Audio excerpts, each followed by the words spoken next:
ভারতের যে সবচেয়ে ট্রাস্টেড যে সংস্থা আছে নির্বাচন কমিশন, তার ইন্টারগ্রিটি নিয়ে কোশ্চেন করে।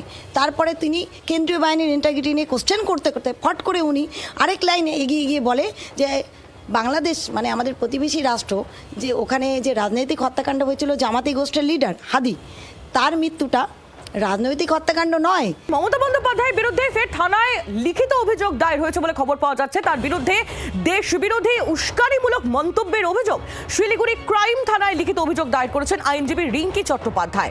বাংলাদেশে ওসমান হাদি খুনে দেশবিরোধী মন্তব্যের অভিযোগ মমতা বন্দ্যোপাধ্যায়ের বিরুদ্ধে। মমতা বন্দ্যোপাধ্যায় তার বিরুদ্ধে এর আগেও থানায় লিখিত অভিযোগ দায়ের হয়েছে, ফের একবার তার বিরুদ্ধে থানায় লিখিত অভিযোগ দায়ের হলো বলে খবর পাওয়া যাচ্ছে। তার বিরুদ্ধে দেশবিরোধী উস্কানিমূলক মন্তব্যের অভিযোগ, সেই লিখিত অভিযোগের কপি, এফআইআর এর কপি এই মুহূর্তে তুলে ধরছি আপনাদের সামনে। শিলিগুড়ি ক্রাইম থানায় লিখিত অভিযোগ দায়ের করেছেন আইনজীবী রিঙ্কি চট্টোপাধ্যায়। এই আইনজীবী রিঙ্কি চট্টোপাধ্যায়ের সঙ্গে এই মুহূর্তে আমাদের সঙ্গে রয়েছেন আমাদের প্রতিনিধি নারায়ণ সিংহ রায়। আমি শুরুতেই নারায়ণের কাছে একটু চলে যাই। নারায়ণ, রিঙ্কি চট্টোপাধ্যায় আইনজীবী, তিনি এই মুহূর্তে তার সঙ্গে তোমার সঙ্গে রয়েছেন, তার সঙ্গে যদি একটু কথা বলা যায় যে কি কারণে, তার ঠিক কি অভিযোগ, কি কারণে তিনি এফআইআর করলেন?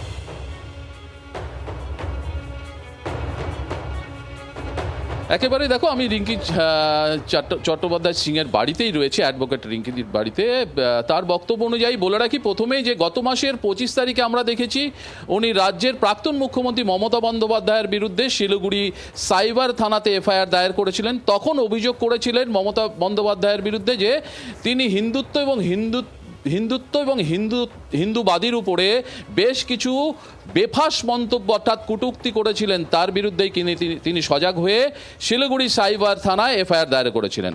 আর আজ পরের মাস অর্থাৎ তার 2 তারিখ, এই মাসের 2 তারিখে রাজ্যের প্রাক্তন মুখ্যমন্ত্রী গত পরশু বাংলাদেশে যে হাদি মৃত্যু, সেই হাদি মৃত্যুর বিরুদ্ধে মমতা বন্দ্যোপাধ্যায়ের যে বেফাস মন্তব্য, সেই মন্তব্যের বিরুদ্ধেই কিন্তু তিনি পুনরায় গতকাল শিলিগুড়ির সাইবার থানায় তিনি এফআইআর দায়ের করেছেন। আমি সরাসরি অ্যাডভোকেট রিঙ্কুদির সাথে কথা বলবো যে গত 25 তারিখেও আপনি এফআইআর দায়ের করেছিলেন শিলিগুড়ি সাইবার থানায়, আজ পুনরায় শিলিগুড়ি সাইবার থানায় আবারও একটি অন্য ঘটনার পরিপ্রেক্ষিতে অর্থাৎ বাংলাদেশে হাদি মৃত্যুর বিষয়ে মমতা বন্দ্যোপাধ্যায়ের বেফাস মন্তব্য নিয়ে এফআইআর দায়ের করেছেন।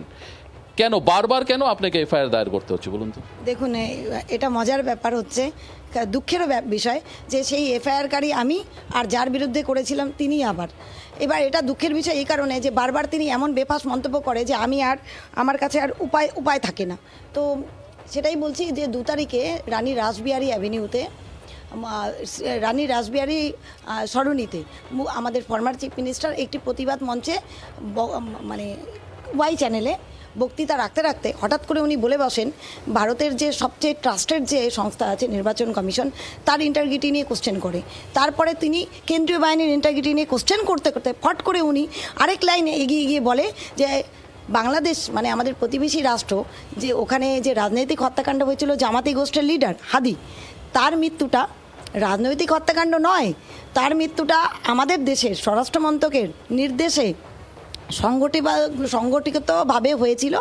আর সেটা এসটিএফ ধরেছিল তাকে মণিপুরে, সেখান থেকে স্বরাষ্ট্রমন্ত্রী ফোন করে তাকে মুখ্যমন্ত্রী আমাদের যে মমতা ব্যানার্জি, তার হেল্প নিয়ে তাকে বাঙালি নিয়ে এসে তাকে হত্যাটা সংগঠিত করতে বলা হয়েছিল, করেছিল। আর উনি এই সিক্রেটটা জানতেন, তাই উনি বললেন পাবলিক ডমিনে বসে যে এই হত্যাটা কার দ্বারা হয়েছিল, কীভাবে হয়েছিল আমি কিন্তু জানি, ভারতকে ভালোবাসি তাই বলবো না, কিন্তু উনি সবই বলে দিলেন। এবার সেই হত্যাটা ভারতবর্ষের দ্বারা হয়েছে না হয়েছে আমি তার মধ্যে যাব না, এটা ভারতের আন্দোলনী মামলা, আমি সেই ব্যাপারে ঢুকবো না। কিন্তু একেবারে বোঝাই যাচ্ছে তার ক্ষোভ তিনি ব্যক্ত করছেন এবং তিনি এই মর্মে একটি এফআইআরও দায়ের করেছেন। নারায়ণ, তুমি নজর রাখো। ধন্যবাদ তোমায়। নারায়ণ সিংহ রায় আমাদের প্রতিনিধি সরাসরি আমাদের সঙ্গে ছিলেন। বাংলার আওয়াজ, বাঙালির আবেগ, জি 24 ঘন্টা।